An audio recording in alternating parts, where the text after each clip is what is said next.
Welcome back to my channel, you all. It is Michelle with Michelle's Manifesto, and I'm coming at you from our place here in Bangkok, Thailand. And music is courtesy of Ben from atheist Samoa. Today is our very first episode, Uno, of what it's like to be married to a Samoan atheist. And we're just gonna get right into it.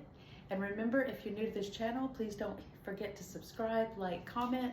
Good or feedback is always appreciated, but most importantly, engage in this conversation, and we can have an adult conversation and change the world one conversation at a time. And here is the sexiest of the Samoans, my husband Rob, of almost 37 years of being together. We're going to be talking about a lot of stuff, but today's number one topic, we're just going to openly discuss atheism. And for me, just so you know, just so we're all led crystal clear and transparent, Rob was a cradle Catholic, went to Catholic Sunday school, he went to Mass every day. We both taught CCD, which is 4th grade Catholic Sunday school. And Rob will tell you his story, but for me, I'm just going to say I'm agnostic. I know I still get a lot of heat for that, but I just don't know. And it's okay to say you don't know. It is okay. It's okay.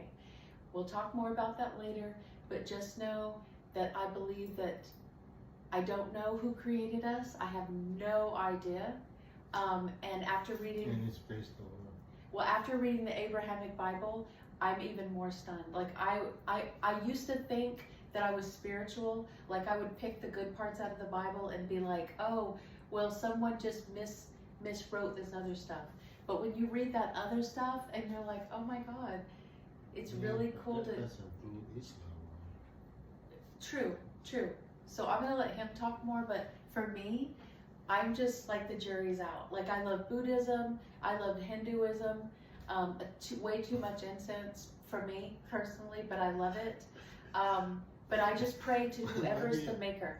That's who I pray to. What do you love about Hinduism? I like about Hinduism because they're the oldest religion and they're most closest to the universe. Like, respect for the universe, respect for the planet, try to be clean, but they use way too much incense. But other than that, and there's a little practice. Dirty water. And then, yes, if you've seen previous videos, please go back to, I think it's around December when we were in Bali, and look at that video, because I actually went to a Hindu full moon cleansing. Yes, it was a cleansing. You're supposed to wish for your new things, manifest it, meditate on it. And if I had known what I know now, I would not have partaked in that ceremony only because of the incense. But the actual ceremony itself and the people are just beautiful. Like, there's no words to describe. It's about a vibe. It's about an energy. Spiritual. That's what I thought I was spiritual. Because I thought that the Bible, because me and my youngest son, we started like doing the listening to the Bible, and even that just kind of bypassed me. Like, I was just like, no. In the material world, how do you explain what a spirit is? So he's asking, in a material world, how do you explain what a spirit is? And I say, a spirit to me is just like energy. It's like energy. That's why it's energy. This energy is energy. But for me and him, like, he tells me that I'm sometimes an idiot. Let's just be honest, right? He says I'm an idiot, yes. And he says it because no, you're not. I still think that there is a creator. But each day I'm like trying to get smarter, like, and I try to, but at the very least, what I can say in this moment with all the knowledge that I know, because I know I was indoctrinated, that I do know, and I know that it was hard to get away from that. So I understand why, like, some of these terrorists and all these other people can brainwash people and they believe it. Because if you grow up believing a certain thing for a certain period of time, that's your reality. And then when you try to debunk it, even if it's just mentally, you feel guilty about it, and then you back away from it, and then you're like, oh my God, that's sacrilegious. It's not easy. It's a struggle. But for me, I'm like, Jesus, Buddha, Allah, whomever created me or whatever. Because at the end of the time, I want them to know it was all inclusive, because who knows who's right, right? And what's the difference between you and a religious person? Is I'm not saying, here's God's word, here's my circular argument, I'm going to prove the Bible by the Bible. But you're saying you The don't know who it bigger is. seed. You don't know who it is. I don't care if it's true. This, as long as you're out there. I don't. Hold right? on, hold on, I've got to. I'm just trying to figure out the difference. So between Rob, that tell them how you became an atheist. I mean, I know how you became one, but tell them. These are the questions I had that made me. Okay, they're playing the cowboy, so I can talk and dance. Rob became an atheist because his 4th grade CCD student. No, that's not right.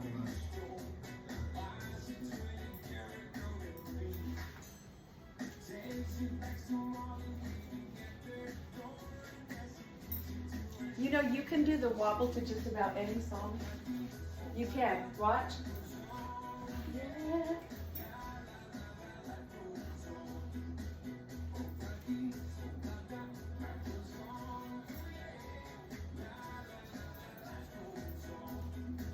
See? Oh, I'm not even in it. I wasn't even in it. Okay, hold on. You don't have to have it on me. You All right, can hold on. dance away. Will Rob decide to talk about why he became an atheist? I'm gonna entertain You're you. taking a endorsement break. Trying to show them what you can do as a commercial. This is the commercial. I feel like I'm in slow motion. All right, anyway, you know what? We're going to hit you up later with a real dance, but I felt like we needed an icebreaker because this man over here ain't talking about nothing. All right, so. That's some hard questions, huh? Okay, hold on. I need some water. Yeah. Okay. No, but those are questions that's hard to answer. Okay, I'll tell you a little bit more about me while he gathers his thoughts. For me, when I read, there was a part I was looking for in the Bible. This made me cry, for real. And I remember busting into my son's room. He was still a baby, because the oldest son he was in the Air Force, so it was just a baby at home. And I'm like, oh my God, Brandon, do you see this? Like, we might not know who our family members are in heaven, right? Because for me, wasn't that the big deal about the Abrahamic Bible? Like, I got to go to heaven because I want to see my mom, my grandma, anyone that's passed. Like, I want to be reunited with my dogs, like all of that. And to find out that that might not be true, and now I feel like it's some bullshit, pisses me off. And it pisses me off because it sets me up to think, right? Everybody does. Instead of really focusing on that time that you guys have on the planet, because that's it. That's all we know of. No one else knows any different. If they did, then we'd all be following that person, because there would be some facts. And honestly, not to go down this deep bunny trail, but some of my friends and probably some of Rob's family think I converted him, but he was an atheist a long time ago, and I really thought it was going to affect our marriage, which we'll get back to. And then my closest friends and even our children have mentioned or alluded to the fact that Dad has indirectly affected our beliefs. But really what happened is we did butt heads big time. We fought so much in the beginning about this because I thought, oh my God, like all his morals, all the things that, and the truth is his morals, nothing changed other than his belief in the Bible. And then when he started watching his atheist experience shows is when I started listening, and I thought, oh, because these shows, the majority of them are either theologists or there's some affiliation, long-time affiliation within the religious sector, and they know more about the Bible than mostly anybody I knew, right? They could quote it without even looking in the Bible. Me, I gotta Google some shit. Like, I know a few things, like John 3:16, and of course we all know that, because those are the great things they teach us in Sunday school, right? love yourself, love your neighbor like you love you, do unto others as you would have them do unto you, right? Treat other people, the golden rule, that how you would want to be treated. Wow. So those are all those beautiful things. Well, I'll be honest. I mean, when we used to talk about like people that don't believe, like atheists. You gotta speak up, baby. No, I'm saying we just thought that, oh man, they just believe in the devil and they try to change us into devil worshippers and stuff like that. But in reality, it's not even trying to convert anybody to be atheist. They just tell you, they're just talking about their position, why they don't believe. Instead of, they're not trying to convert anybody into atheism, whatever that is. It's like, got somebody knocking at the door. Hey, would you like to be an atheist today? Or is it always somebody trying to convert you to a certain religion? Yeah, like Jehovah's Witness. You guys are gangster. You don't even take no for an answer. Not only did you not take no, you actually talked us into going to your thing in Hawaii. Remember, 2 Filipino girls? They would never stop knocking, and we just went because they were persistent. I mean, shit. We just went because back then we didn't know. No, I think I had a question before I even left Samoa. When I remember the first time I saw the Pope's picture, in Rome and stuff like that. It's like, damn, that's a lot of gold. That's a lot of. How old were you? Probably around 8, 9. That's, it just drives my mind and say, why do they look like they got so much money, but yet here we got people here that's suffering and Giving all their money. barely, they still using the outhouse back there, and it was just a thought that came into my head. I vividly remember that, and just little stuff like we always ask to pray for somebody when they're sick, and then they die, and then they just keep praying for the person that died. And I'm like, did the prayer work when the person was sick? Why is it gonna work now? I mean, doesn't that tell you prayers doesn't work? I mean, yes, that somebody recovered, but with the help of medicine, that person wouldn't recover by prayer. I mean, you pretty much have to pray for the doctor to know what they're doing, so that the nurses would know what they're doing, in order for that person to, instead of the person recovering from medicine or just fluking. Because if you say the prayers work, then you have to prove how the prayer made that work. You know what I'm saying? Why didn't the doctor medicine? Well, they can show you the medical analysis and everything that would happen to the patient, and they'll tell you there's always that risk of, that's just unexplained stuff. But unexplained stuff doesn't mean God did it. You know what I'm saying? When a statue just stopped bleeding in your eyes, and science will try to find a way to explain it. Whereas a religious person says, hey, God did it. I don't know how he did it, but he did it. Because I have the faith. Anyway, no, it was So, just can you just give some background of what age you were when you were just like, I cannot believe something that I don't feel is real anymore? Like, I can't. Well, that's why I wanted to go teach Sunday school and, be still, because I was So in his those, 30s. In his he was late. 36. Yeah, so in mid 30s. Yeah, so we went to teach that Sunday school, And we had a great time. We were actually Yeah. reading the Bible, like reading it, like, well, because just we were reading, brand new. just reading the Bible. Yeah, and the whole schedule was up to us. The whole, what do you call it, the criteria, the curriculum, that was up to us. And we're like, you know what, let's just go straight to the Bible, because we're so tired of hearing what this person's interpretation and that person's, when it's everyone has their own independent interpretation. So I thought, hell, they're fourth graders. Let's read it, and if it gets to a part that's too sketchy, we'll say address this with your family.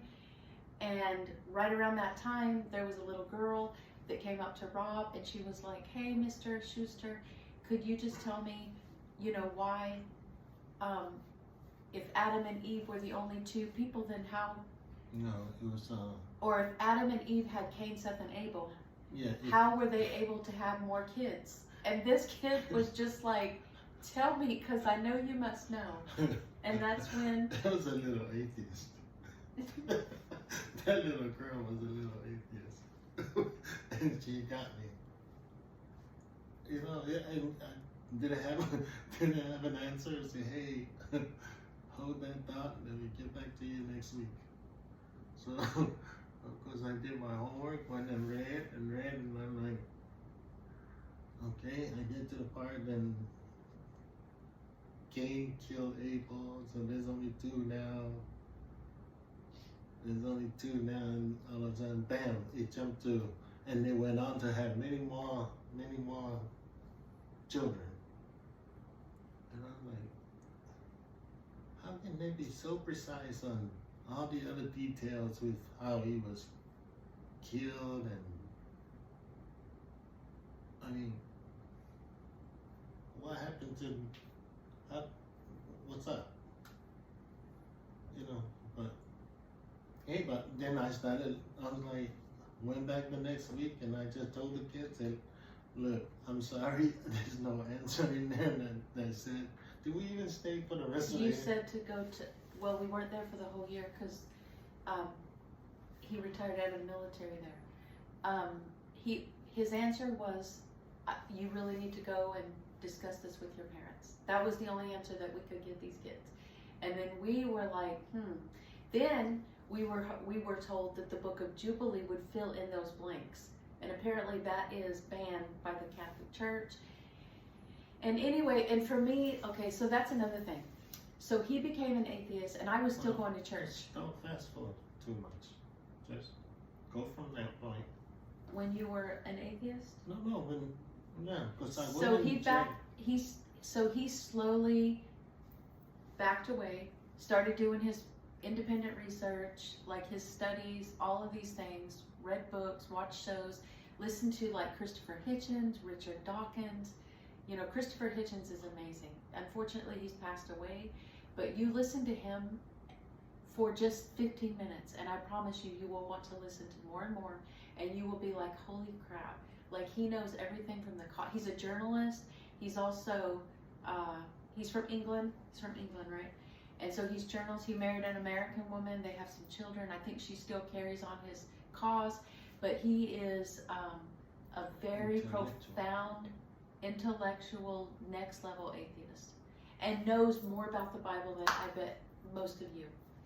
And I'm not trying to be disrespectful when I say most of you, because I'm sure that many of you do not know that the Bible promotes slavery and teaches you how to trick your slave, and teaches you to eat which person's baby to eat today, cannibalism, like totally supports it in more than one chapter. I mean, Leviticus is one group. Also Exodus 21, sorry. You can read that, and then people will say, oh, well, you got to read the context without getting too deep. Like, there's so many things that they just don't teach you in Sunday school. And if they had, you would have been like, oh my God, are they for real? That's why the guys in the atheist show say, hey, I volunteer to come teach at your Sunday school as long as you prefer that I pick all the verses to teach. And that's like a nightmare to but anyway, no, it just took that moment from that kid to finally made up my mind, say, let me look more into this, and that's when I went on my journey of listening to different people, watching, reading, and it didn't make sense to me. It just totally blew me that if you just ask the right questions, you get your answers. Like earlier when I asked you what a spirit is, what is the spirit? The Holy Spirit. explain what the Holy Spirit is. Bet you if there's 10 Christians sitting right there, they all have 10 different answers. And not even come close to what a spirit, if you can explain it to, you have to go into the unknown to explain it. Something that science can't go. So, anyway, but that's just what, and then I just start thinking of stuff like the rosary. Like, the rosary. Praying to the Virgin Mother. And I'm like, okay, how did they, what is the point of praying to the Virgin Mother? That's the thought I had. What was the point of praying to the Virgin Mother if Jesus and God is already there? Or even the priest. Okay. What's the point of your confession? I know, but you said, what's the point of praying to a Virgin Mary? Yeah, when you look, if anybody Google the Bible, how many times the Mary is mentioned in the, other than Mary Magdalene? And all it says is that she was the mother of Jesus. The mother of Jesus. Okay. Yes. So she was the mother of Jesus. Why are we doing a rosary, Holy Mary, Mother? What is she gonna do when there's nothing in the Bible that says she can do anything other than have the baby that God came down, kind of forces his will on her? I mean, she didn't have no free will to say, couldn't you ask me if I can have the baby first? You know, things like that. Kind of, just people don't think that, if you just think of it, like, God just came down and told her, oh, by the way, I find favor of, and I'm just like, and you will be having my baby without your consent. See, that's the way I started looking at things.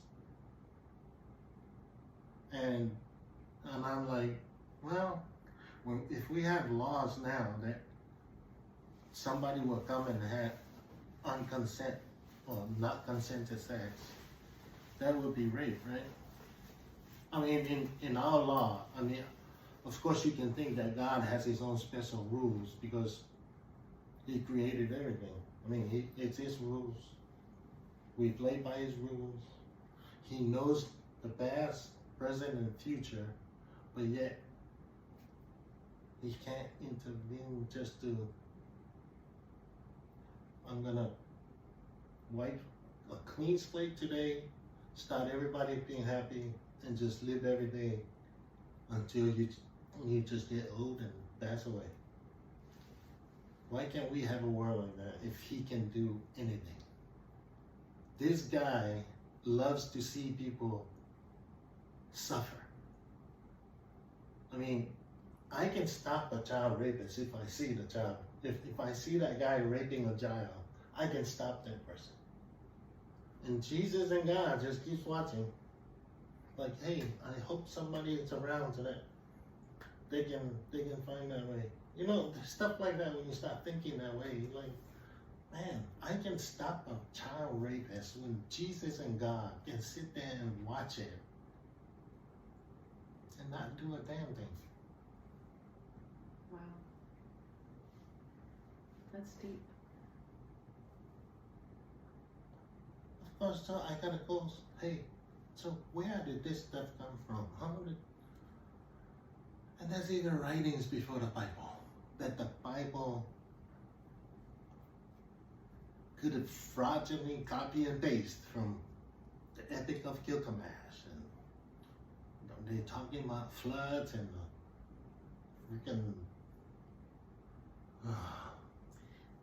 Speaking of the Epic of Gilgamesh, it's a play that was written well before the Bible. Serpents and well before the Bible was written, way before it. And in that play, it had talking serpents. It talked about the Garden of Eden. It talked about an ark.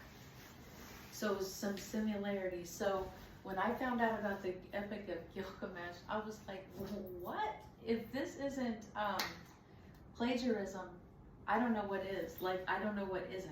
Like, anyone can do it, because I was blown away.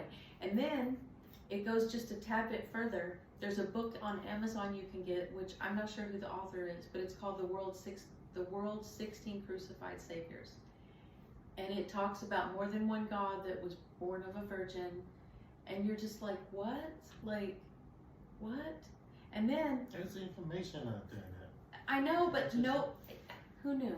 Because when I grew up and I thought of atheists, I did think of, like, I think I thought of Satanists too. I don't really know what I thought about, because my stepdad, he was an atheist. They're bad people.